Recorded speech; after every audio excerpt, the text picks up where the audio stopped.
Assalamualaikum warahmatullahi wabarakatuh. Pemirsa, kita berjumpa lagi pada acara Kulit UMJ, Kuliah 5 Menit bersama mahasiswa Universitas Muhammadiyah Jakarta. Nah, kita akan menampilkan ceramah dari para ustadz-ustadz dan juga dosen-dosen yang dibuat oleh mahasiswa Universitas Muhammadiyah Jakarta. Tapi sebelum mendengarkan ceramah, kita akan mendengarkan pengantar dari dosen pengampu, Dr. Makhlud Sanjaya Ensos berikut ini. Assalamualaikum warahmatullahi wabarakatuh.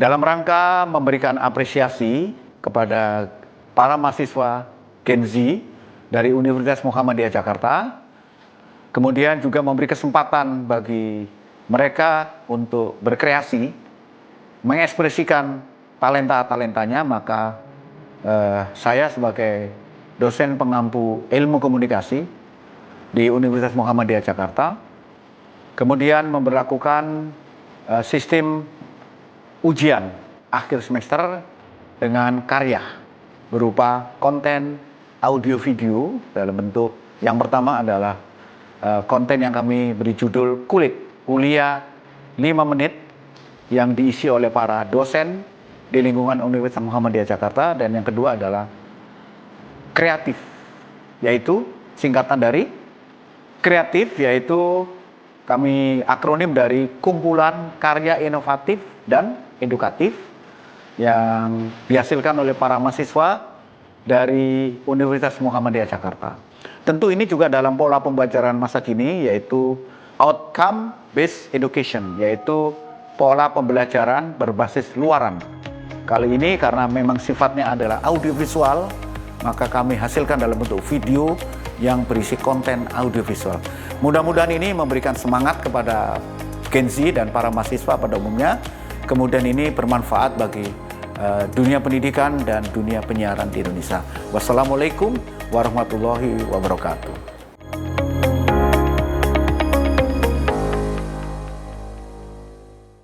Teman-teman, pernah dengar nggak sih tuntutlah ilmu sampai ke negeri Cina? Kira-kira menurut pandangan Islam mengenai menuntut ilmu gimana ya? Yuk langsung aja kita simak. Assalamualaikum warahmatullahi wabarakatuh. Alhamdulillah ala ni'matillah wa syukrillah la haula wa la quwata illa billah amma ba'd. Bersyukur kehadirat Allah Subhanahu wa taala, kita masih dipertemukan dalam keadaan sehat walafiat, dalam keadaan beriman, berislam dan berihsan. Salawat serta salam mari kita hadiahkan kepada Nabi Muhammad sallallahu alaihi wasallam. Mudah-mudahan kita istiqomah sebagai umatnya untuk melaksanakan sunnah-sunnahnya dan berharap nanti di yaumil akhir kita mendapatkan syafaat dari Rasulullah. Amin ya rabbal alamin. Para pemirsa yang dirahmati Allah, menuntut ilmu menjadi kewajiban di dalam Islam, karena dengan ilmu kita bisa membangun peradaban dunia, bahkan kita bisa membangun negara ini lebih baik lagi dengan ilmu. Maka ada hadis yang mewajibkan seorang muslim itu menuntut ilmu. Talabul ilmi faridatun ala kulli muslim. Menuntut ilmu itu kewajiban bagi muslim dan muslimat. Agar apa? Agar kita bisa selamat di dunia dan akhirat. Rasulullah SAW menjelaskan dalam hadisnya riwayat Muslim, man salaka tariqan yaltamisu fihi ilman sahalallahu lahu bihi tariqan ilal jannah. Apa kata Rasul? Siapa yang menempuh jalan untuk mencapai ilmu, mencari ilmu, maka Allah mudahkan baginya jalan untuk menuju surga. Itulah keutamaan orang-orang berilmu. Dengan ilmu bisa memberikan tiket buat kita, ya, bisa masuk surga. Makanya ketika kita mau melakukan aktivitas, baik itu yang kaitan dengan ibadah mahdoh ataupun ghairu mahdoh, maka dengan ilmu. Orang-orang yang berilmu harus juga beradab, ya. Ada kalimat, ya, al-adabu fawqal ilmu. Adab itu di atas ilmu. Karena apa?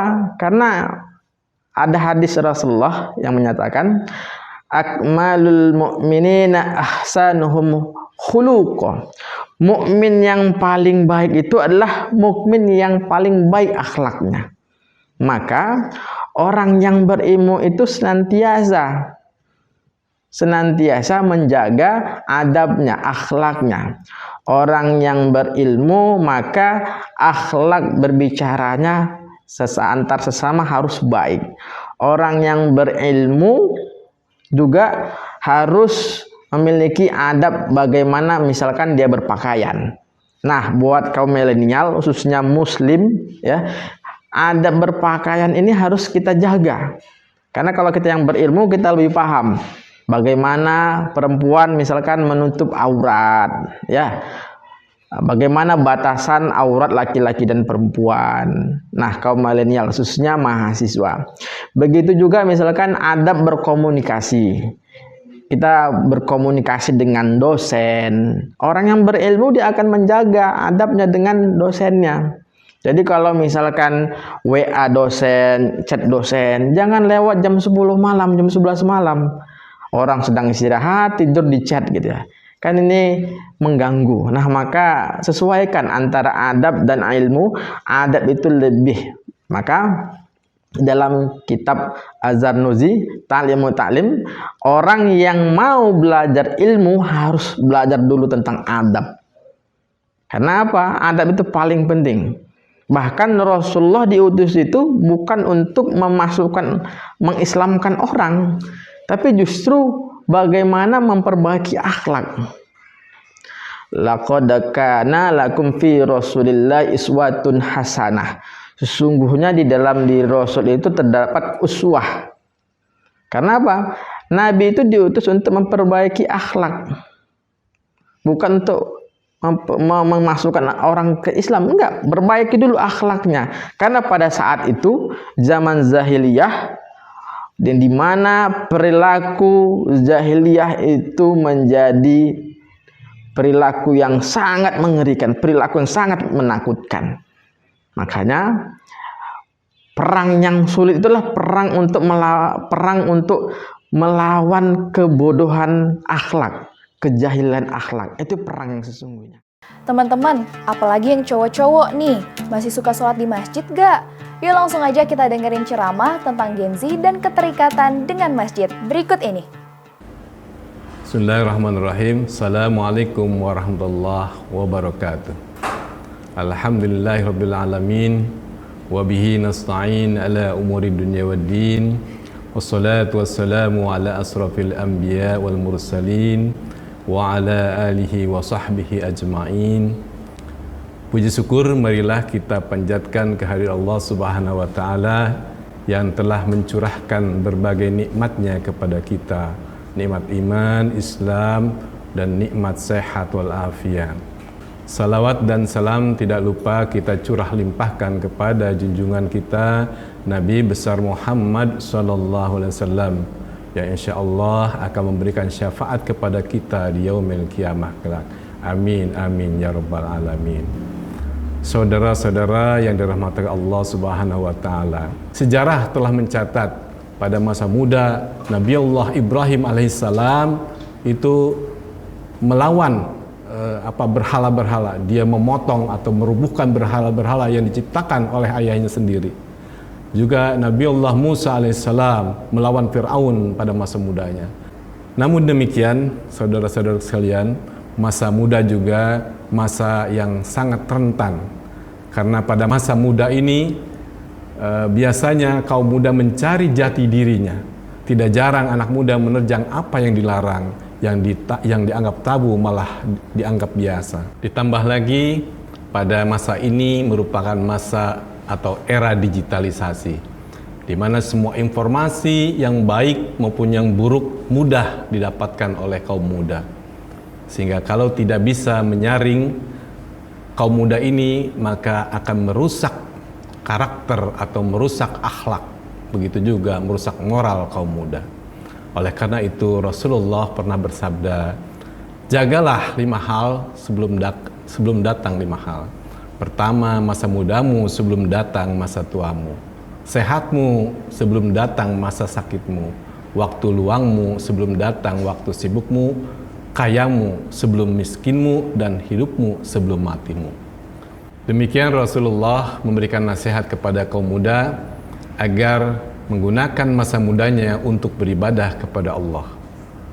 Terlebih zaman era digital sekarang ini serba online, di mana banyak anak-anak terkena virus game online, kemudian anak muda terkena judi online, dan juga ada pinjaman online. Nah, ini kan sangat berbahaya di masa sekarang ini. Oleh karena itu, di masa era digital ini, di mana anak mudanya biasa disebut dengan kaum Gen Z, begitu, maka Rasulullah sudah memberikan nasihat agar menggunakan masa mudanya ini untuk beribadah kepada Allah. Terutama jangan meninggalkan sholat, karena sholat adalah tiang agama. Begitu juga inna sholata tanha 'anil fahsya wal munkar, bahwasanya sholat itu mencegah diri dari perbuatan keji dan munkar. Jika kaum muda selalu ingat kepada masjid, ingat sholat berjamaah di masjid, selalu menggantungkan hatinya ke masjid, insya Allah akan selamat dunia dan akhirat. Sebagaimana Nabi bersabda, sab'atun yuzilluhumullahu yawma la zilla illa zilluh, bahwa pada suatu hari nanti ada di mana masa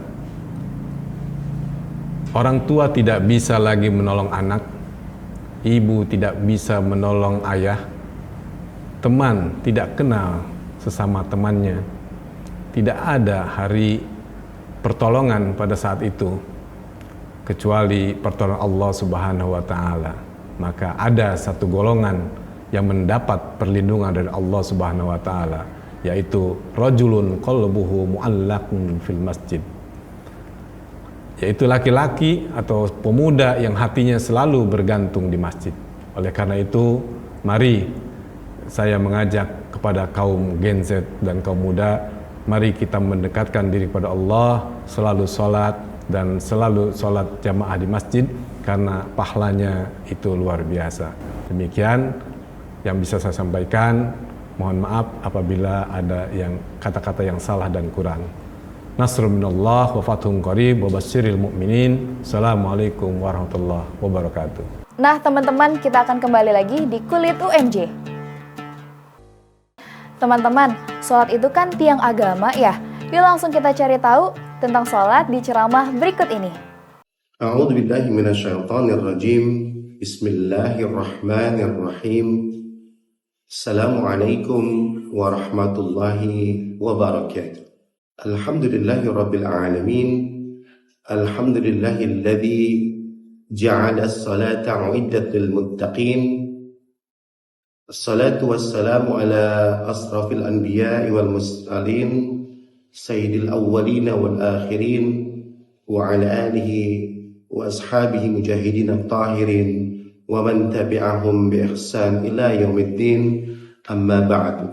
Para pemirsa yang budiman yang dirahmati Allah Subhanahu wa taala, bahwa sesungguhnya salat merupakan bagian daripada tiang agama. Berbicara tentang salat secara etimologi, bahwa dia adalah doa, karena bagi seorang muslim doa adalah merupakan senjata yang ampuh untuk kehidupannya dalam menjalankan aktivitasnya sehari-hari. Pemirsa yang budiman yang dirahmati Allah Subhanahu wa taala, menurut pimpinan Lembaga Pendidikan Islam Thariqah Salihin, bahwa ada sebab musabab kenapa seseorang itu bisa lalai, bisa meninggalkan sholat. Kenapa seseorang dapat meninggalkan sholat? Yang pertama adalah ia mengatakan bahwa ia merasa seseorang itu lelah, capek dalam menjalankan aktivitas-aktivitasnya. Karena lelah itu, karena kecapean itu, sehingga dia lalai dalam mengerjakan sholat. Kemudian yang kedua, yaitu ia ingin cepat-cepat menyelesaikan tugasnya, ingin cepat-cepat menyelesaikan pekerjaannya. Alasan yang berikutnya adalah di mana dia ingin cepat tidur. Karena kalau ia tidak cepat tidur, maka ia sudah menghabiskan atau sudah menguras waktunya. Padahal sholat itu hanya sebentar, hanya 5 menit. Pemirsa yang budiman yang dirahmati Allah Subhanahu wa Ta'ala, berbagai alasan apapun itu, Allah Subhanahu wa Ta'ala sangat mengetahui. Ketahuilah, saudara-saudaraku sekalian, bahwa di dalam firman Allah Subhanahu wa Ta'ala, di mana orang yang lalai meninggalkan kewajibannya yaitu sholat, di sini Allah telah tegas-tegas memberikan peringatannya kepada hamba-hambanya. Di dalam surat Al-Lumadah ayat pertama, bahwa sesungguhnya orang yang apabila dia lalai dalam mengerjakan kewajiban-kewajibannya yang wajib, yang fardu, yang 5, yang masuk ke dalam rukun Islam, dia akan masuk ke dalam kategori orang-orang yang lalai dan orang-orang yang merugi dan orang-orang yang hina di hadapan Allah Subhanahu wa Ta'ala, dan dia akan masuk ke dalam golongan-golongan mendapatkan dosa, yaitu ke dalam neraka wail. Pemirsa yang budiman yang dirahmati Allah Subhanahu wa Ta'ala, semoga tausiah singkat dalam tema orang-orang yang lalai dalam mengerjakan sholat ini adalah merupakan ibrah, pelajaran hikmah bagi kita sebagai hamba yang beriman, sebagai hamba yang bertakwa kepada Allah Subhanahu wa Ta'ala. Mari kita sama-sama mendirikan sholat karena ia dapat mencegah dari perbuatan keji dan munkar. Ini yang bisa saya sampaikan, semoga bermanfaat. Dan aqulu qauli hadza tsumma astaghfirullah li wa lakum. Wassalamualaikum warahmatullahi wabarakatuh. Teman-teman, masih ada nggak yang nggak pakai helm pas lagi naik motor? Jangan ya dek ya. Yuk langsung aja kita dengerin ceramah tentang tertib berlalu lintas berikut ini.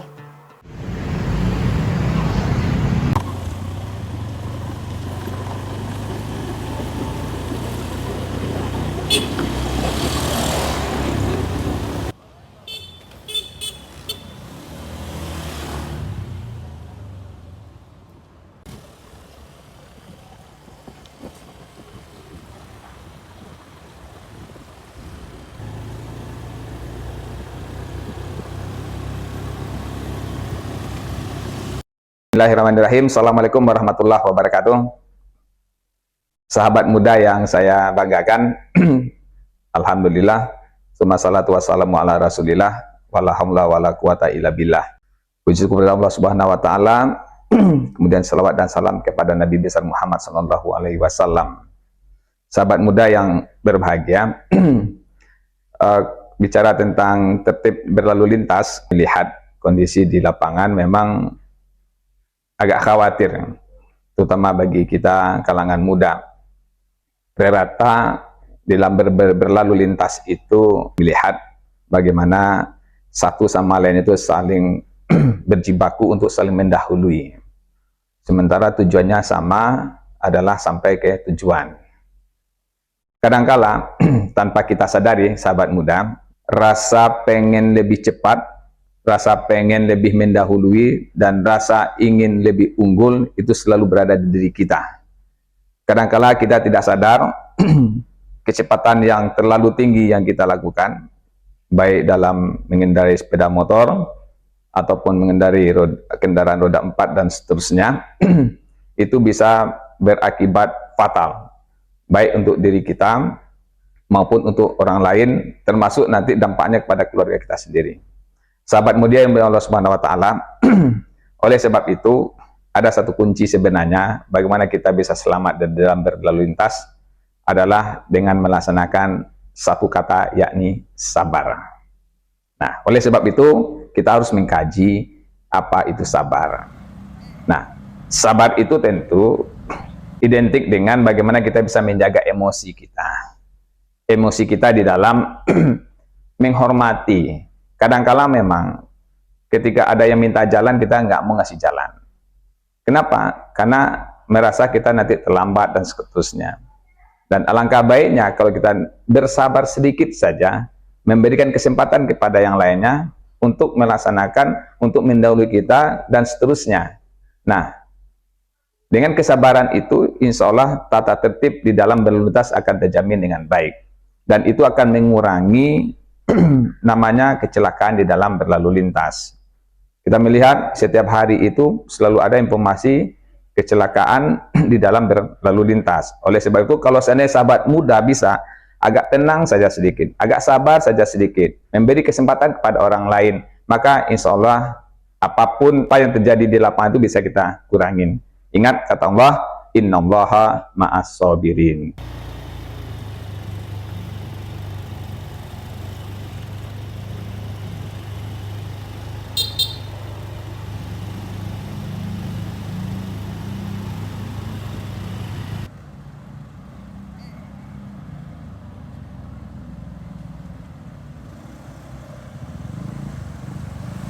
Terima kasih, semoga bisa kita implementasikan. Sahabat muda, mari kita bersabar dan menjaga tata tertib berlalu lintas. Fastabiqul khairat. Assalamualaikum warahmatullahi wabarakatuh. Pemirsa, Kulit UMJ akan kembali sesaat lagi. Kita kembali lagi di Kulit UMJ. Untuk ceramah yang terakhir nih, kita akan membahas tentang Gen Z dan kepekaan sosial. Gimana sih? Yuk langsung aja kita simak. Bismillahirrahmanirrahim. Assalamualaikum warahmatullahi wabarakatuh. Alhamdulillahirrahmanirrahim. Wabihi nasta'in ala umuri dunya waddin. Wassalatu wassalamu ala asyrofil anbiya'i wal mursalin wa ala alihi washabihi ajmain. Alhamdulillahirrahmanirrahim. Pertama-tama senantiasa kita bersyukur kepada Allah Subhanahu wa taala atas rahmat dan karunia-Nya yang senantiasa diberikan kepada kita semua. Salawat dan salam semoga tetap tercurahkan kepada baginda Rasulullah Muhammad sallallahu alaihi wasallam. Hadirin sekalian yang berbahagia, tema kita pada hari ini adalah generasi Z atau Gen Z dan kepekaan terhadap kepedulian sosial.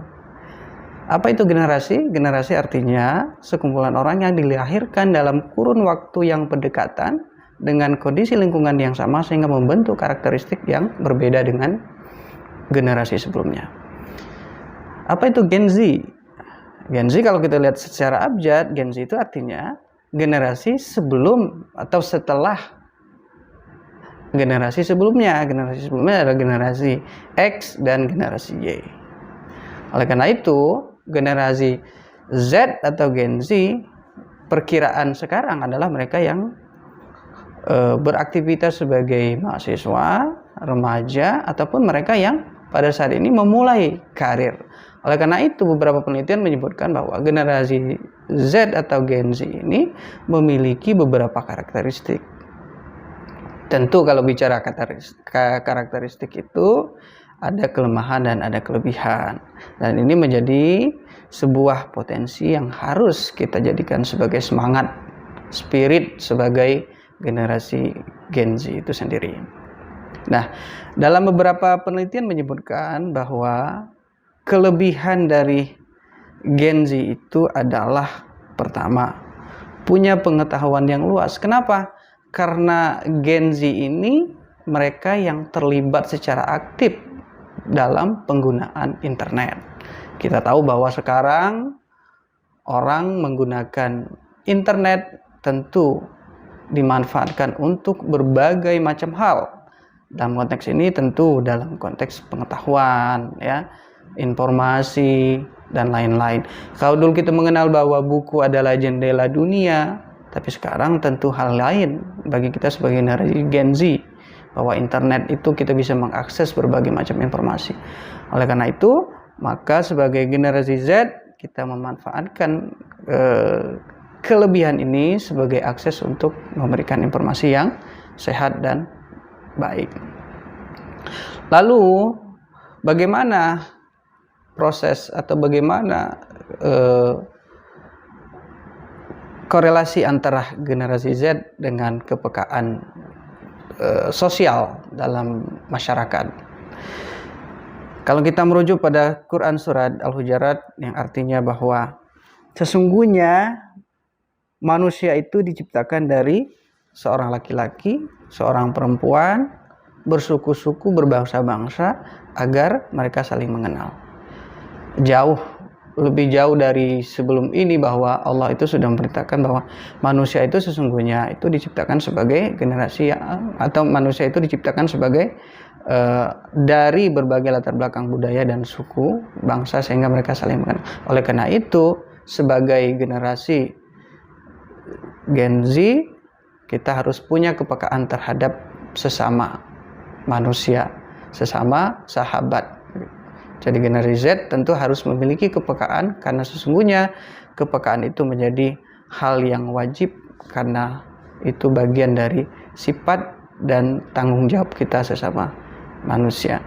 Tentu selamat sebagai generasi Z, generasi Gen Z, dan tentu tingkatkan aktivitas yang positif dengan kelebihan yang dimiliki oleh generasi ini, dan kepedulian terhadap sesama, terhadap sahabat menjadi penting agar kita menjadi manusia yang sempurna. Terima kasih. Wassalamualaikum warahmatullahi wabarakatuh. Nah teman-teman, kita sudah mendengarkan ceramah-ceramah yang menarik nih. Semoga kita mendapatkan hikmah dari ceramah tersebut ya.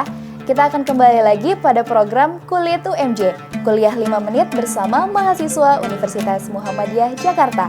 Sampai jumpa. Wassalamualaikum warahmatullahi wabarakatuh.